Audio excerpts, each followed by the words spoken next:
முதல்வரின் கவனத்திற்கு கொண்டு செல்லப்படும். அமைச்சர் ஸ்ரீநாத். தூத்துக்குடி மாவட்டம் தூத்துக்குடி சட்டமன்ற தொகுதிக்குட்பட்ட முள்ளக்காடு, முத்தையாபுரம், பொட்டல்காடு, சவரியார்புரம், தங்கம்மாள்புரம், பழைய காயல் ஃபுல்லா வெளி ஆகிய கிராமங்களில் உள்ள சுமார் 3000 ஏக்கர் உப்பளத்தை கையகப்படுத்தி கப்பல் கட்டும் தளம் அமைப்பதற்கான நடவடிக்கை கடந்த ஒரு வருட காலமாக எடுக்கப்பட்டு வருகிறது. ஒப்பந்தம் கோரப்பட்டு அதன் அடிப்படையில் பணி செய்வதற்கான ஆணையும் வழங்கப்பட்டுள்ளது.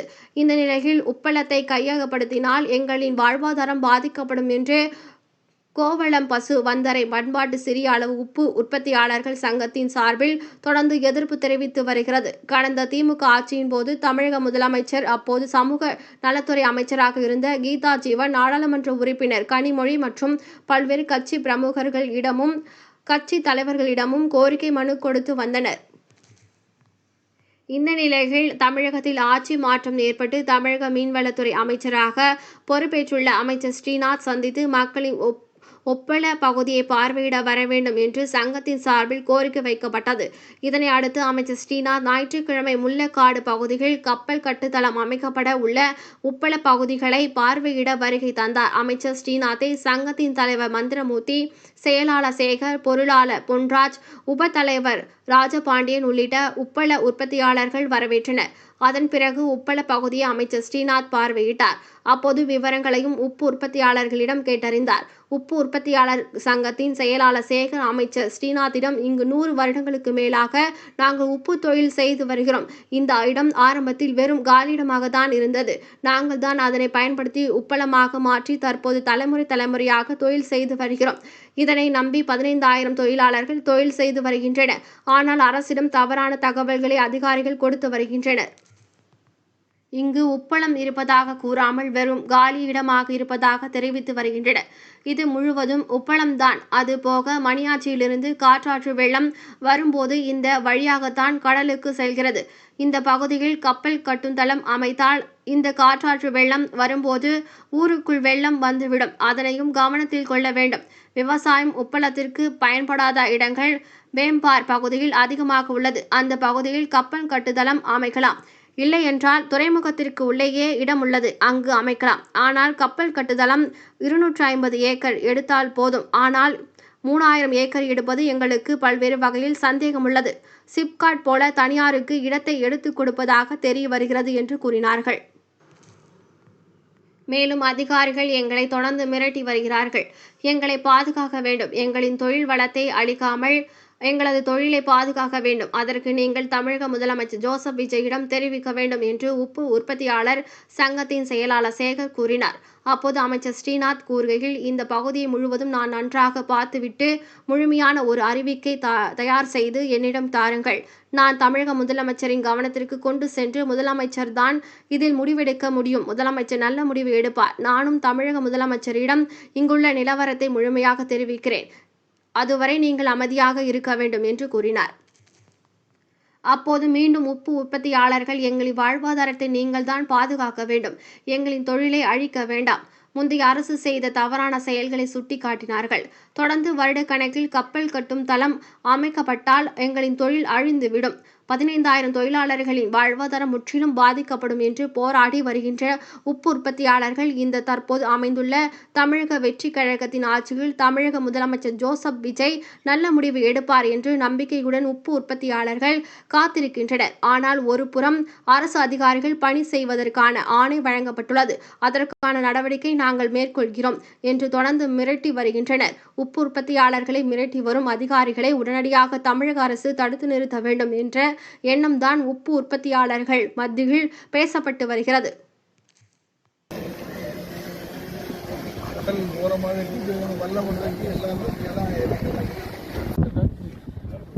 இந்த பகுதியில் மக்களுக்கு ரொம்ப இது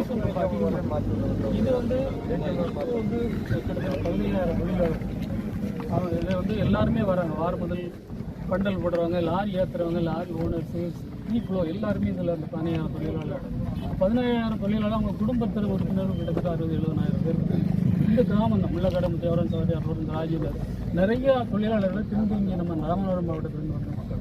அவங்க இப்போ இங்கே ஒரு நாளைக்கு 2 ஷிஃப்ட் 3 ஷிஃப்ட் வேலை பார்க்குறோம். ஒரு நாளைக்கு ஆணும் பெண்ணும் 1,400 2,000 ரூபா வரைக்கும் வேலை பார்க்குறாங்க. சொந்த வீடு மற்ற இதுக்கெல்லாம் வாங்கி இருக்காங்க. அவங்க நினைச்ச நேரம் வருவாங்க, நினைச்ச நேரம் போவாங்க. இது ஒரு கான்ட்ராக்ட் மாதிரி அந்த வேலை. கான்ட்ராக்ட் மாதிரி அந்த வேலை. அவங்க நினைச்ச நேரம் வருவாங்க, வந்து அவங்க வேலையும் பார்த்துருக்காங்க. இது வந்து அவங்க அது போக இதில் முக்கால்வாசி இருக்கிறது பண்பாடு. இந்த உருவாக்குனது எல்லாமே நாங்களே முதலாளி, நாங்களே தொழிலர். அந்த காலத்தில் இருந்து அவங்களே கஷ்டப்பட்டு மேடு இதாக இருந்ததை நிறுத்தி இது பண்ணி இந்த பகுதியிலிருந்து மட்டும்தான் வருஷத்துக்கு 1.5 லட்சம் டன் நம்ம தூத்துக்குடி துறைமுகம் வழியாக எக்ஸ்போர்ட் ஆகுது. அந்நிய செலவாணி கிடைக்கும். ஆமாம், அந்நிய செலவாணி கிடைக்கும். இந்த தூத்துக்குடி துறைமுகம் வந்ததே இந்த உப்பு தொழிலை வச்சு தான். அது போக நமக்கு நாங்கள் வந்து திட்டத்தை எதிர்க்கல, மத்திய அரசு கொண்டு வர்ற கப்பல் கட்டு திட்டத்தை எதிர்க்கல. நீங்கள் தூத்துக்குடி வடபகுதியில் அரசு புறம்போக்குனாலும் தரிசாக கிடையாது. கிட்டத்தட்ட 2000 ஏக்கர்.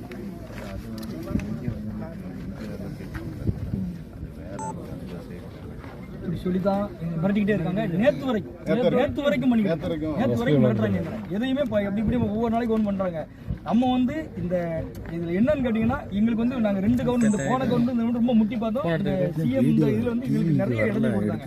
அதனாலதான் இந்த ட்ரிப் வந்து கருப்பு கொடி காமிச்சு இந்த ஓட்டே உங்களுக்கு உள்ள ஓட்டு வைக்க வரக்கூடாதுங்கிறத ரொம்ப தீவிரமா பண்ணி போன கவர்மெண்ட்ல நீங்க சொல்லுங்க. போன கவர்மெண்ட் இப்ப இடத்துல கொடுத்தாங்க, எதுவுமே சப்போர்ட் பண்ணல. கடைசியில நீங்க வெளியேறி போன்னு சொன்னாங்க ஒழிய எங்களை வந்து சரி இருந்து இது பண்ணுங்க அப்படின்னு. அதுக்கு தான் இந்த இவங்களுக்கு இந்த அம்மாவுக்கு கொடுத்த பெரிய ஒரு எதிர்ப்பு. அதை வந்து இன்னும் வந்து நம்ம ஆட்சியில் எப்படியுமே மக்கள் பூரா எல்லாமே ஒன்று சேர்ந்து ஊரில் ஒரு கூட்டம் போட்டு இந்த ட்ரிப் 2 கவர்மெண்ட் புது கவர்மெண்ட் தான் வர வைக்க சொல்லி பெரிய இதெல்லாம் பண்ணிட்டோம். இன்னும் வந்து அதுக்கு உங்க கையில தான் அந்த உப்பு சத்தியாகிரகம் பண்ண மாதிரி 3 வருஷம் பண்ணிருக்கு. பிறகு இந்த உப்பளத்துக்குள்ள இன்னைக்கு வந்து இந்த உப்பு சத்தியாகிரகம் பண்ணி எங்களோட வாழ்வாதாரத்தை நீங்க காத்து கொடுத்தா. சரி, வேற 93 வருஷம் அதுல அதாவது அதிகாரிகள் வந்து இடம் வந்து எம்டி இடம் கிடைக்கு அப்படிங்கிற மாதிரி ஒரு தகவல் சொல்றாங்க. இது போக பழைய அமைச்சர்களுக்குலாம் ஒப்பனை இருக்கு அப்படிங்கிறது ஒரு தவறான தகவல் இருக்கு. அதுவும் கிடையாது. முழுக்க ஜாதி மதத்துக்கு அப்பாற்பட்டு ஒரு சில அம்மாவுக்கு இருக்குன்னு சொல்றது திருச்செந்தூர் ரோட்ல பழைய படத்துல 9 ஏக்கர் இருக்கு. அவ்வளவுதான். அது அவங்க சுற்றுலா பிளான் வச்சிருக்காங்க. அவங்களுக்கு இது சம்மந்தம் கிடையாது. அவங்கள்ட்டே நாங்கள் பல தடவை மாதிரி பார்த்தா ஒன்றும் முடியல. அதனால தான் இந்த கருப்பு கொடி போராட்டம் மற்ற பிரச்சனைகளே வந்து எங்கிட்ட எங்களை காப்பாற்றி கொடுக்கணும். தளபதியிட்ட கூட்டிகிட்டு போய் ஒரு நல்ல முடிவு எங்களுக்கு இந்த மக்களுடைய வாழ்வாதாரம் சாதாரண மக்கள் தான் இதை வச்சு தான் பிழைச்சிட்டு இருக்கோம். ஒன்றும் இல்லை, அதுதான் இதை வந்து நீங்கள் பதிவாகவும் பண்ணி கொடுத்துட்டீங்க இல்லையா? அதை வந்துருச்சு. இப்போ என்னன்னா முதல்வர்கிட்ட பேசிட்டு என்ன எதுன்னு டிஸ்கஸ் பண்ணிட்டு சம்மந்தப்பட்ட அதிகாரிகள்கிட்டையும் பேசிட்டு என்ன எக்ஸாக்டாக இருக்குது அப்படின்றத தெரிஞ்சுக்கிட்டு ஒரு நல்ல முடிவாக சொல்லலாம்.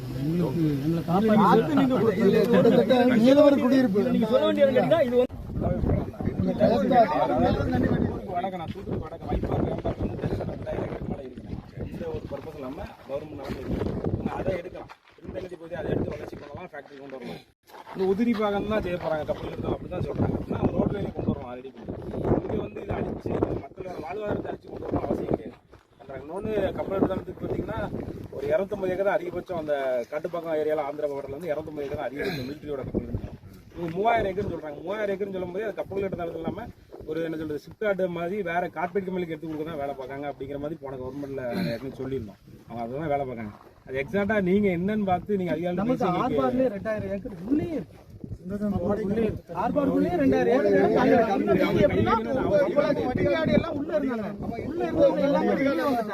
இப்போ அது அந்த இடம் எம்டில தான் இருக்கு. திருநெல்வேலியில இருந்து கைத்தார் இந்த ஏரியா வடிகால் தண்ணியே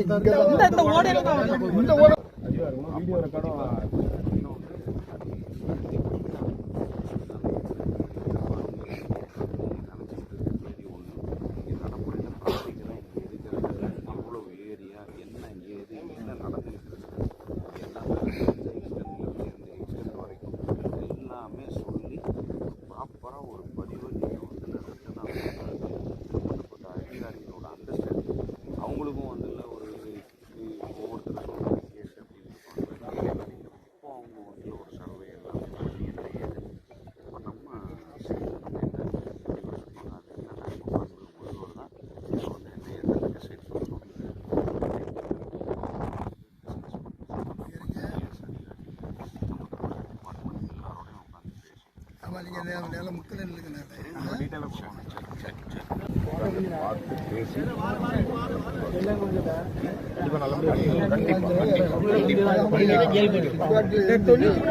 உப்பள தொழில காக்க முதல் முறையா இந்த களத்துக்கு அந்த முதல் அமைச்சர் நீங்க தான்.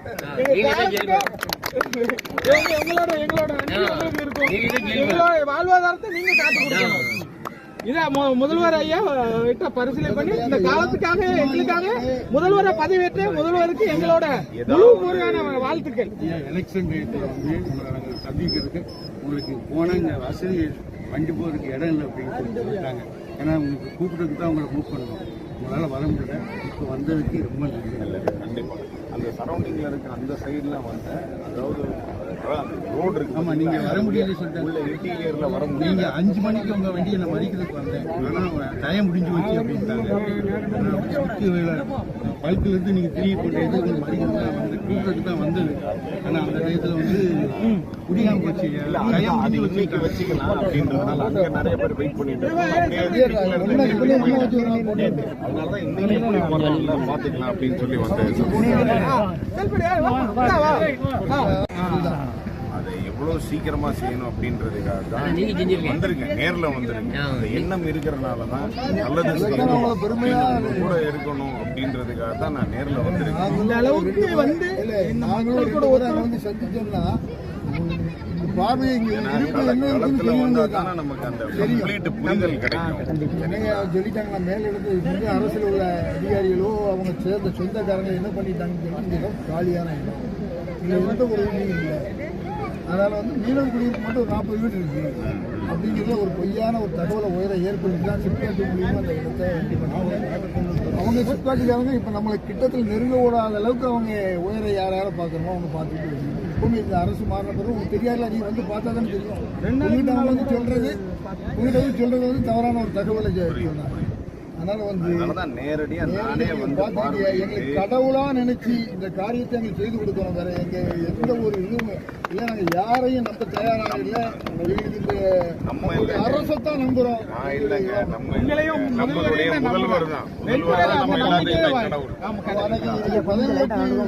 வந்த வெளியில வந்தோடனே வருங்கால மந்திரியான்னு சொல்லி கோஷம் போட்டு மெட்ராஸ்ல நம்ம தான் வந்து ஆண்டவன் கேட்டுட்டான். தம்பிங்க பாருடா எல்லாரும் கூடயும் இன்டராக்ட் பண்ணதுக்கு அப்புறம் தான் அதனால ஒரு இல்லையா எல்லாருமே வந்து நம்ம மாவட்ட கம்யூனிஸ்ட் கட்சி செயலாளர் புரிஞ்சுக்கிட்டேன் நல்லதே நடக்கும்.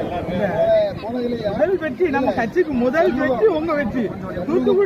தூத்துக்குடியோட முதல் வெற்றி வேட்பாளரா நீங்க தான் வந்தீங்க. மக்கள் முதல் வெற்றி வேட்பாளரா உங்களை அறிவிச்சு அடுத்த கொஞ்ச நேரத்தில் முழு ஆட்சி அமைக்கிறதுக்கு அதிகாரத்தையும் அமைச்சு கொடுத்தோம். அந்த சீக்கிரமா 11 மணிக்கு கொடுத்துட்டோம். அந்த எங்களோட முழு நம்பிக்கை